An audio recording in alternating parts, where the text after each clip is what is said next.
ಪಕ್ಷದ ಅಂತರ ಕಾಯ್ದುಕೊಂಡಿದ್ದಂತಹ ಶಾಸಕ ಜಿಟಿ ದೇವೇಗೌಡ ಅವರು ಏಕಾಏಕಿ ಮಾಜಿ ಪ್ರಧಾನಿ ದೊಡ್ಡಗೌಡರ ಭೇಟಿಯನ್ನ ಮಾಡಿ ಹೊಸ ರಾಜಕೀಯ ಚರ್ಚೆಗೆ ಕಾರಣವಾಗಿದ್ರು. ನಾನು ಎಲ್ಲಿಗೂ ಹೋಗುವುದಿಲ್ಲ, ಜೆಡಿಎಸ್ ನಲ್ಲಿ ಇರ್ತೀನಿ ಅಂತ ಹೇಳಿ ಜಿಟಿ ದೇವೇಗೌಡ ಅವರು ಇದೀಗ ದಳಪತಿಗಳ ಕಾರ್ಯಕ್ರಮಕ್ಕೆ ಹಾಜರಾಗದೆ ಗೈರಾಗಿದ್ದಾರೆ. ದಳಪತಿ ಕಾರ್ಯಕ್ರಮಕ್ಕೆ ಜಿಟಿ ದೇವೇಗೌಡರು ಹಾಜರಾಗದೆ ಇರೋದು ಹೊಸ ಅನುಮಾನಗಳಿಗೆ ಕಾರಣವಾಗಿದೆ. ಜಿಟಿ ದೇವೇಗೌಡರು ಹಾಗೂ ಎಚ್ಡಿಕೆ ಅವರ ನಡುವಿನ ಮುಸುಕಿನ ಗುದ್ದಾಟ ಇನ್ನೂ ಕೂಡ ತಣ್ಣಗಾಗಿಲ್ವಾ ಅನ್ನುವಂತಹ ಪ್ರಶ್ನೆ ರಾಜಕೀಯ ವಲಯದಲ್ಲಿ ಕೇಳಿ ಬರ್ತಾ ಇದೆ. ದಳಪತಿಗಳ ಕಾರ್ಯಕ್ರಮಕ್ಕೆ ಗೈರಾದ ಜಿಟಿ ದೇವೇಗೌಡ.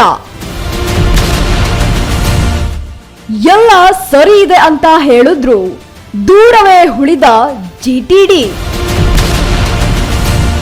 ಚಾಮುಂಡೇಶ್ವರಿ ಅಲ್ಲಿ ಜಿಟಿಡಿ ವರ್ಸಸ್ ದಳಪತಿಗಳ ಪವರ್ ಶೋ.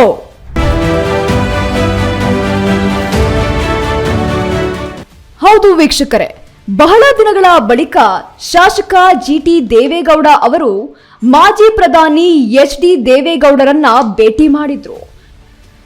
ದೊಡ್ಡಗೌಡರ ನಿವಾಸದಲ್ಲಿ ನಡೆದಿದ್ದ ಈ ಭೇಟಿ ರಾಜಕೀಯವಾಗಿ ಬಹಳ ಮಹತ್ವವನ್ನ ಪಡೆದುಕೊಂಡಿತ್ತು. ಕಳೆದ ಕೆಲ ತಿಂಗಳುಗಳಿಂದ ಪಕ್ಷದ ಚಟುವಟಿಕೆಗಳಿಂದ ದೂರ ಉಳಿದಿದ್ದ ಜಿಟಿಡಿ ಕುಮಾರಸ್ವಾಮಿ ವಿರುದ್ಧ ಅಸಮಾಧಾನವನ್ನ ಹೊಂದಿದ್ದಾರೆ ಎನ್ನುವಂತಹ ಮಾತುಗಳು ಸಹ ದಳಪತಿಗಳ ಕೋಟೆಯಲ್ಲಿ ಜೋರಾಗಿ ಸದ್ದು ಮಾಡ್ತಾ ಇದ್ದಾವೆ. ಇದೇ ನಡುವೆ ಕಾಂಗ್ರೆಸ್ ಸೇರ್ಪಡೆ ಕುರಿತು ಚರ್ಚೆಗಳು ಸಹ ರಾಜಕೀಯ ವಲಯದಲ್ಲಿ ಭಾರಿ ಚರ್ಚೆಗೆ ಕಾರಣವಾಗಿತ್ತು. ಆದರೆ ದೇವೇಗೌಡರ ಭೇಟಿಯ ಬಳಿಕ ಮಾಧ್ಯಮಗಳ ಜೊತೆ ಮಾತನಾಡಿದ ಜಿಟಿ ದೇವೇಗೌಡ, ನಾನು ಇನ್ನು ಜನತಾದಳದಲ್ಲೇ ಇದ್ದೇನೆ, ಮುಂದಿನ ಚುನಾವಣೆಯಲ್ಲೂ ಜೆಡಿಎಸ್ನಿಂದಲೇ ಸ್ಪರ್ಧಿಸುತ್ತೇನೆ ಎಂದು ಸ್ಪಷ್ಟಪಡಿಸಿದ್ರು. ಒಂದು ಕಡೆ ದೇವೇಗೌಡರನ್ನ ಭೇಟಿ ಮಾಡಿ ಎಲ್ಲವೂ ಸರಿಯಾಗಿದೆ ಎನ್ನುವ ಸಂದೇಶ ನೀಡುತ್ತಾ ಇರುವಂತಹ ಜಿಟಿ ದೇವೇಗೌಡ, ಮತ್ತೊಂದೆಡೆ ತಮ್ಮದೇ ಚಾಮುಂಡೇಶ್ವರಿ ಕ್ಷೇತ್ರದಲ್ಲಿ ನಡೆದ ಜೆಡಿಎಸ್ ಕಾರ್ಯಕ್ರಮಕ್ಕೆ ಗೈರಾಗಿರುವುದು ಹೊಸ ಚರ್ಚೆಗೆ ಕಾರಣವಾಗಿದೆ. ಜಿಟಿಡಿ ನಿಜವಾಗಿಯೂ ಪಕ್ಷದಲ್ಲೇ ಮುಂದುವರಿತಾರಾ ಅಥವಾ ಇದು ತಾತ್ಕಾಲಿಕ ರಾಜಕೀಯ ಸಮಾಧಾನವ ಅನ್ನೋ ಕುತೂಹಲ ಇದೀಗ ಹೆಚ್ಚಾಗಿದೆ.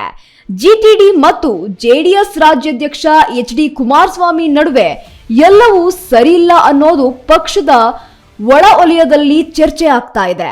ಕೆಲವು ದಿನಗಳ ಹಿಂದಷ್ಟೇ ಕುಮಾರಸ್ವಾಮಿ ಅವರು ಬಹಿರಂಗವಾಗಿಯೇ ಜಿಟಿಡಿ ವಿರುದ್ಧ ಅಸಮಾಧಾನವನ್ನ ಹೊರಹಾಕಿದ್ರು. ಅವರು ನಮ್ ಜೊತೆ ಇಲ್ಲ, ಅವರ ವಿಚಾರವನ್ನ ಮತ್ತೆ ಮತ್ತೆ ಮಾತನಾಡಬೇಡಿ, ಪಕ್ಷದ ಬಗ್ಗೆ ನಿಷ್ಠೆ ಇಲ್ಲದವರನ್ನ ಜೊತೆ ಇಟ್ಕೊಳ್ಬೇಕಾ ಎಂಬ ಪ್ರಶ್ನೆಯ ಜೊತೆಗೆ ಎಚ್ಡಿಕೆ ಕಿಡಿಕಾರಿದ್ರು. ಇನ್ನೊಂದೆಡೆ ಜಿಟಿಡಿ ಕೂಡ ಪರೋಕ್ಷವಾಗಿ ಅಸಮಾಧಾನವನ್ನ ವ್ಯಕ್ತಪಡಿಸುತ್ತಲೇ ಬಂದಿದ್ರು.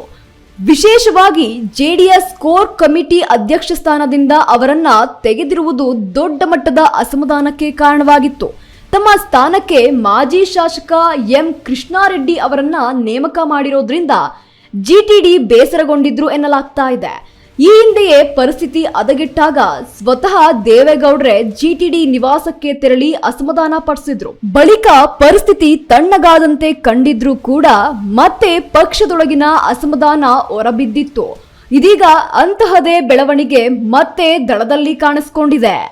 ಮೊನ್ನೆಯಷ್ಟೇ ದೇವೇಗೌಡರ ಭೇಟಿ ಬಳಿಕ ಎಲ್ಲವೂ ಸರಿಯಾಗಿದೆ ಎಂದು ಹೇಳಿದ್ದ ಜಿಟಿ ದೇವೇಗೌಡ ಇಂದು ಚಾಮುಂಡೇಶ್ವರಿ ಕ್ಷೇತ್ರದಲ್ಲಿ ನಡೆದ ದಳಪತಿಗಳ ಶಕ್ತಿ ಪ್ರದರ್ಶನ ಕಾರ್ಯಕ್ರಮಕ್ಕೆ ಗೈರಾಗಿರುವುದು ರಾಜಕೀಯ ವಲಯದಲ್ಲಿ ಹೊಸ ಪ್ರಶ್ನೆಗಳನ್ನ ಹುಟ್ಟಿಸಿದೆ. ಜಿಟಿಡಿ ಎಚ್ಡಿಕೆ ಸಂಬಂಧ ಇನ್ನೂ ಸಹಜ ಸ್ಥಿತಿಗೆ ಬಂದಿಲ್ಲ ಎನ್ನುವ ಮಾತುಗಳು ಮತ್ತೆ ಮತ್ತೆ ಕೇಳಿ ಬರ್ತಾ ಇವೆ. ಒಟ್ಟಲ್ಲಿ ದೇವೇಗೌಡರ ಭೇಟಿ ಮೂಲಕ ಜೆಡಿಎಸ್ ನಲ್ಲೇ ಇರುತ್ತೇನೆ ಅಂತ ಹೇಳಿ ಜೆಡಿಎಸ್ ನಿಂದಲೇ ಸ್ಪರ್ಧಿಸುತ್ತೇನೆ ಅಂತ ಹೇಳಿ ಸ್ಪಷ್ಟಪಡಿಸಿದಂತಹ ಜಿಟಿ ದೇವೇಗೌಡರು ಇದೀಗ ಪಕ್ಷದ ಕಾರ್ಯಕ್ರಮಗಳಿಂದ ದೂರ ಉಳ್ತಾ ಇರೋದು ಯಾಕೆ? ಇದೇ ಕುತೂಹಲ ಮೂಡಿದೆ. ಮುಂದಿನ ದಿನಗಳಲ್ಲಿ ಜಿಟಿ ದೇವೇಗೌಡರ ನಡೆಯನ್ನು ರಾಜಕೀಯದಲ್ಲಿ ಯಾವ ತಿರುವು ಪಡೆದುಕೊಳ್ಳುತ್ತೇವೆ ಅನ್ನೋದನ್ನ ಕಾದು ನೋಡ್ಬೇಕಾಗಿದೆ.